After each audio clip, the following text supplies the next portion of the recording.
Hi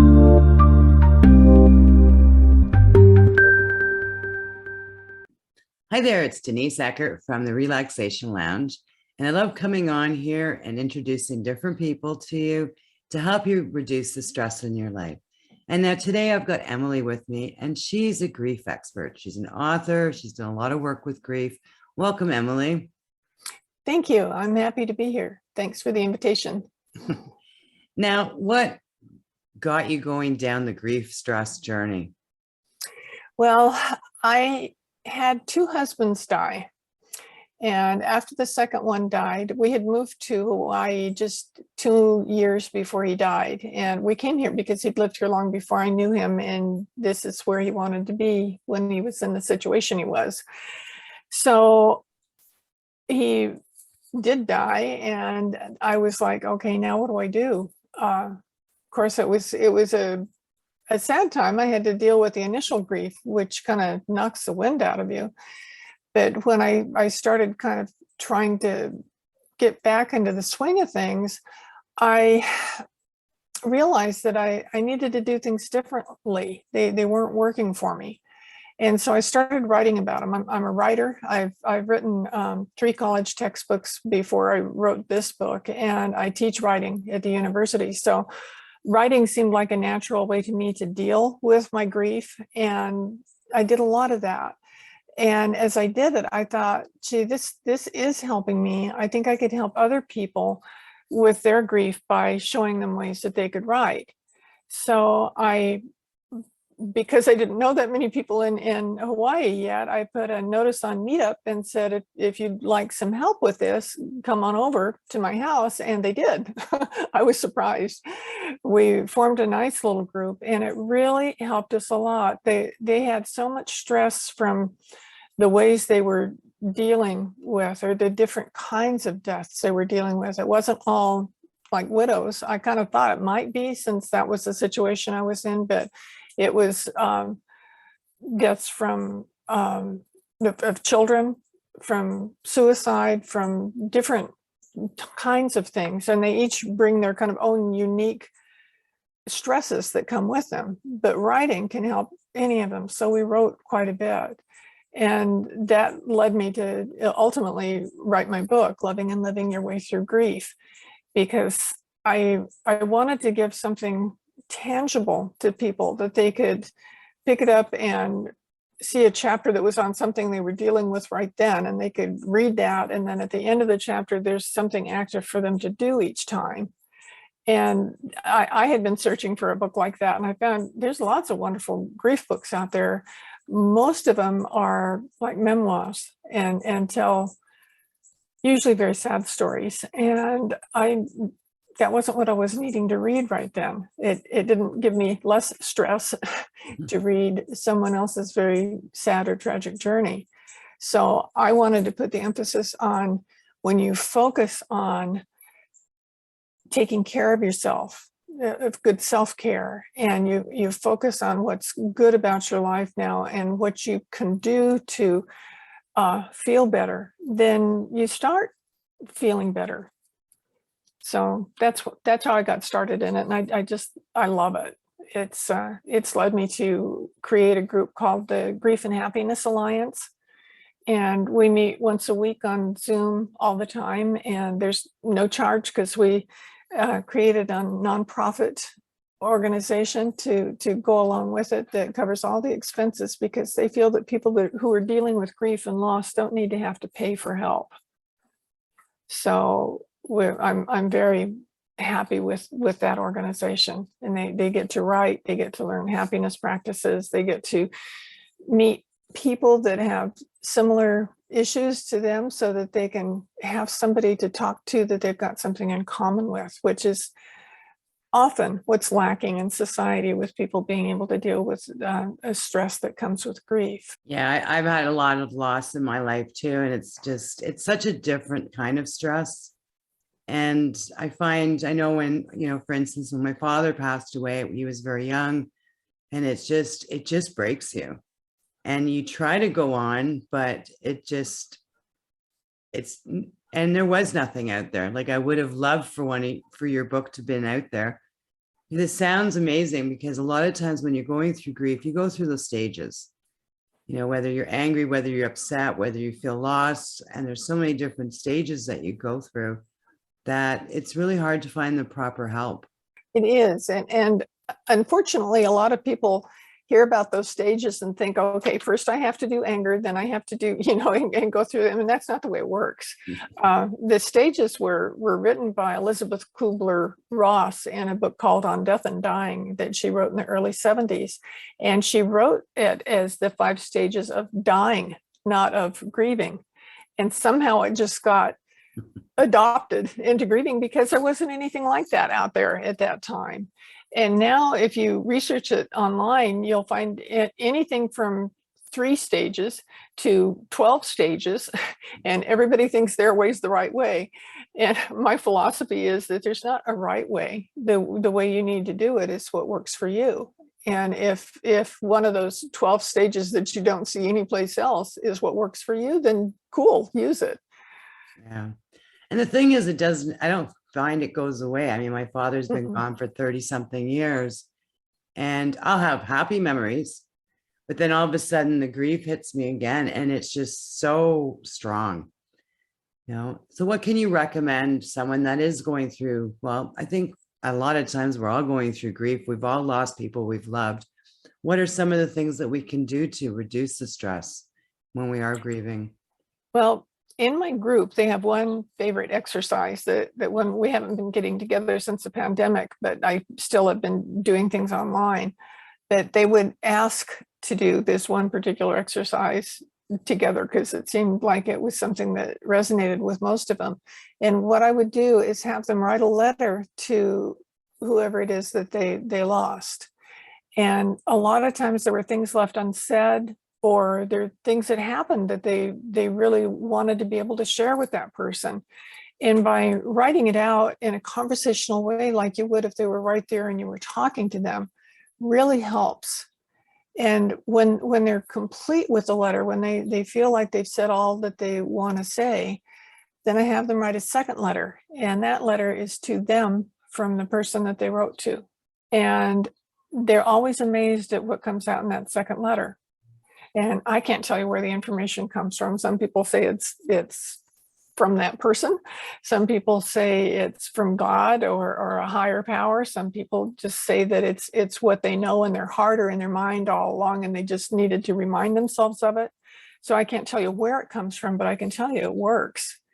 They get the best advice when they're getting it from their own writing, because whoever it is that's guiding it, even if it's their own mind, their own heart, whoever it is knows what it is that they need.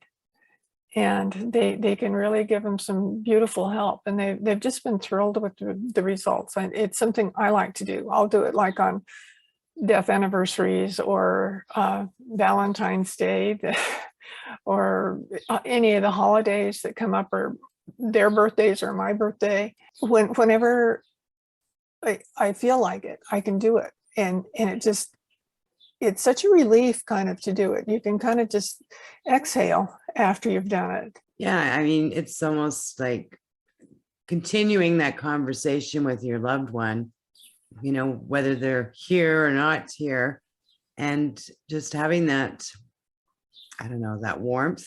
That sounds amazing. Now, is there any other advice you can give to the audience today? I think the first thing that anybody needs to do who's dealing with loss is to take care of themselves. That's generally the first thing to go. I know with me, I wasn't particularly interested in taking a shower or eating right or talking to anybody, going out of the house. It just, there's a period initially where everything seems out of sync and nothing seems like the right thing to do. And if you recognize that's happening to you, then figure out one thing that you can do for you. If take a bubble bath, if it's reading a book you always wanted to read and never got around to, if it's eating a whole pint of ice cream that you really enjoy, whatever it is that is calling you to do to take care of yourself, do that. And don't feel guilty about it. Like, don't feel guilty about the ice cream. Now, if you ate a gallon of it, you might have an issue, but an occasional pint when it makes you feel better.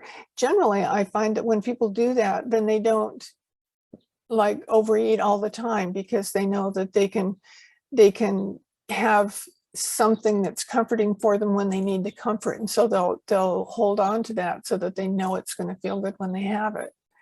Yeah. So I think that self-care, in any way you can figure self-care, whether here I could go for a walk on the beach or up in the forest and walk in a park or go to a lake or whatever it is, wherever you find peace, and just take good care of you. That's amazing advice, because I know when you are going through grief, you're so hurt that you just are numb. But to give yourself that one step of self-care, I could see that making all the difference. It really does. It's huge. I just, when people tell me they just can't do anything, they've just been sitting there, I encourage them to do one thing. Just pick one thing that they think that they'd really like, even if it's watch a movie. One of the things that I did was watch Hallmark movies, and I watched those because I knew the plot. They were all the same. it was all going to turn out well in the end. There might be a little drama in the middle, but it was always going to turn out well, and I didn't have to pay attention to them. So it was just kind of like comfort that was there, that I didn't feel so isolated or alone when I had that. So I just have them kind of going in the background and not necessarily do anything else, but it was something. And I got over that. I didn't have to watch Hallmark movies forever. Goodness knows there's lots of much better things to watch if you want to watch something. But find whatever it is that serves you. Like, if you find a particular author you like, I end up reading a whole lot of what that author wrote. After my mom died, this is going to sound really probably silly, because I was an adult, well into being adult when Mom died. I got hooked on the Anne of Green Gables series, and I found out how many books she wrote, and I just kept buying the next one, and getting the next one. And I was so disappointed when it finally got to the point where there weren't any more books to read. But Anne became a friend of mine, and I was like the imaginary friend I had when I was a very little girl. She was so spunky and adventuresome, and she appealed to me. So it was kind of a beautiful escape for me to do that. So don't judge yourself, whatever it is that you decide to pick up and read or watch or do. Another thing I did was learn to draw. I had always convinced myself that I couldn't draw anything. It just wouldn't look like it. And I did lots of things in the theater with set design and doing big things like that, but I just had myself convinced that I couldn't draw. But I took a class at an art center here on the island and fell in love with drawing.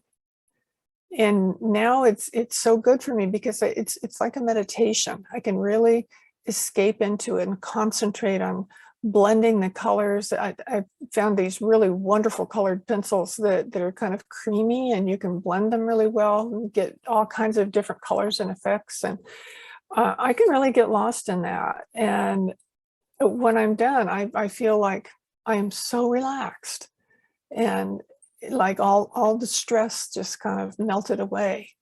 So find something that you can just throw your heart into, and just do it because you enjoy doing it. I used to think when I did anything, like I do ceramic sculpture, and done lots of weaving and lots of different creative things. And I always felt like I had to have a purpose in mind for doing whatever it was, that this was going to be a gift for somebody, or this was going to go in that gallery or in this competition or something, that I didn't just do it for the sake of doing it. And drawing, I made up my mind at the beginning I was going to do it for the sake of doing it, because I loved it and because it felt good. And I love how I feel when I do it, because I go in with that attitude. I love that because I mean, when you are watching something, you're kind of in a zombie state. But when you're reading, you actually have to think and you have to read. But putting it off to that creativity state, you're putting yourself in that flow. Where your focus is just boom, it's on something completely different. And it's almost like you're giving your mind that rest, and then you are dealing with that creativity and working with the colors. Cause yeah, I just love it too. I'm not the greatest artist, but I love doing it. And it's just such a great feeling just playing with the colors and seeing what you can create. That's amazing. So we're going to wrap this up. Is there anything else you'd like to share with the audience today? I just encourage anybody who's dealing with something like this to take good care of yourself and join me in the Grief and Happiness Alliance if you want to. There's no charge. I have the information here for you so that you can just sign up and meet some wonderful people. And a lot of times isolation is not the best thing for you at a time like this. And this way you can meet somebody that you're not going to run into at the grocery store. So you can kind of talk about anything that you want to and be comfortable with that. Well, wonderful. Well, thank you so much for your time here. And anybody that's listening who'd like to get in touch with Emily, all her information will be wherever you find this, because I'll be putting it in the show notes and on the blog post and anywhere else you can find it. So thank you so much, Emily. Such great information. And I mean, grieving is hard, but with your book and your knowledge, it makes things a little easier in our world. Thank you so much. Well, thank you for listening. If you're looking for more ways to reduce the stress in your life, please visit www.therelaxationlounge.info. Here I've got access to a free Facebook page where you can get support, information on the podcast where I interview different individuals who share their techniques to help you reduce your stress, plus a membership that you can join where you can come and do stress-reducing practice on demand anytime you need to reduce the stress in your life and create more happiness in your world. I'll see you in the lounge.